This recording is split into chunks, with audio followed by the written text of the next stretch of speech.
คนไทยเสียชีวิตแล้ว13คนจากไข้หูดับย้อนไส้ไม่คลิปทูคลิปหมูดิบกินสิ้นดาดสำนักข่าวมติชนออนไลน์ของไทยรายงานวันที่30ธันวาคม2025ว่าสาธารณสุขจังหวัดนครราชสีมาเตือนภัยขันหุนแฮงหลังพบยอดผู้เสียชีวิตจากพยาธิไข้หูดับสูงถึง13คนและติดเชื้อเกือบ100คนโดยเน้นย้ำระยะฉลองปีใหม่กินหมูต้องสุกและต้องแย่งไม่คีบหมูดิบอย่างใดก็ตามสาธารณสุขจังหวัดนครราชสีมาได้โพสต์เตือนผ่าน Facebook ว่า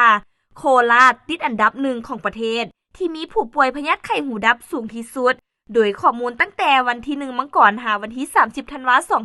2025พบว่ามีผู้ป่วยสะสม93คนและเสียชีวิต13คน